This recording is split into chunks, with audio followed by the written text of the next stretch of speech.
ಬಾಬಾ ಸಾಹೇಬ್ ಅಂಬೇಡ್ಕರ್ ಅವರ ಚಿಂತನೆಗಳು ಹೆಚ್ಚು ಮಹತ್ವ ಪಡೆಯುತ್ತಿರುವ ಈ ಹೊತ್ತಿನಲ್ಲಿ ಪತ್ರಕರ್ತ, ಸಾಮಾಜಿಕ ಹೋರಾಟಗಾರ ಹಾಗೂ ನಟ ನಿರ್ದೇಶಕ ಟೈಗರ್ ನಾಗ್ ಅವರು ಡಾ.ಬಿ.ಆರ್. ಅಂಬೇಡ್ಕರ್ ಅವರ ಪರಿನಿಬ್ಬನದ 69 ವರ್ಷದ ನೆನಪಿಗಾಗಿ 69 ಗೀತೆಗಳನ್ನು ಆಧುನಿಕ ತಂತ್ರಜ್ಞಾನ ಬಳಸಿ ನಿರ್ಮಿಸಿ ಮುಖ್ಯಮಂತ್ರಿ ಸಿದ್ದರಾಮಯ್ಯ ಅವರ ಅಮೃತ ಹಸ್ತದಿಂದ 69 ಗೀತೆಗಳು ಏಕಕಾಲದಲ್ಲಿ ಬಿಡುಗಡೆ ಮಾಡಿಸಿ ದಾಖಲೆ ನಿರ್ಮಿಸಿದ್ದಾರೆ.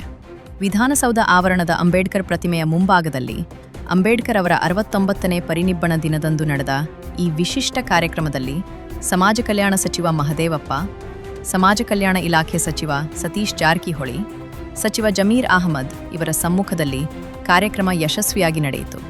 ಕಾರ್ಯಕ್ರಮದಲ್ಲಿ ಟೈಗರ್ ನಾಗ್ ಅವರನ್ನು ಮುಖ್ಯಮಂತ್ರಿಗಳಿಗೆ ಸಮಾಜ ಕಲ್ಯಾಣ ಸಚಿವ ಎಚ್.ಸಿ. ಮಹದೇವಪ್ಪ ಅವರು ಟೈಗರ್ ನಾಗ್ ಅವರನ್ನು ಪರಿಚಯಿಸಿದರು.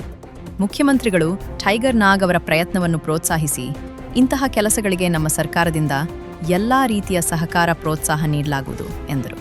ಟೈಗರ್ ನಾಗ್ ಅವರು ಮೂಲತಃ ತುಮಕೂರು ಜಿಲ್ಲೆ ಕೊರಟಗೆರೆ ತಾಲೂಕು ಜೆಟ್ಟಿ ಅಗ್ರಹಾರ ಗ್ರಾಮದವರು. ರಾಜ್ಯಾದ್ಯಂತ ಹಲವು ಜನಪರ ಹಾಗೂ ಭ್ರಷ್ಟಾಚಾರ ವಿರುದ್ಧ ಹೋರಾಟ ಮಾಡಿದ್ದಾರೆ. ಗ್ರಾಮ ಪಂಚಾಯಿತಿ ಪಿಡಿಒ ಇಂದ ಐಎಎಸ್ ಅಧಿಕಾರಿಗಳವರೆಗೆ ಲೋಕಾಯುಕ್ತ, ಎಸಿಬಿ, ಸಿಬಿಐ ಟ್ರ್ಯಾಪ್ ಮಾಡಿಸಿ ಭ್ರಷ್ಟ ವ್ಯವಸ್ಥೆ ವಿರುದ್ಧ ಹೋರಾಟ ನಡೆಸಿದ್ದಾರೆ. ಇವರು ಕರ್ನಾಟಕದ ಸೆನ್ಸರ್ ಆಫೀಸ್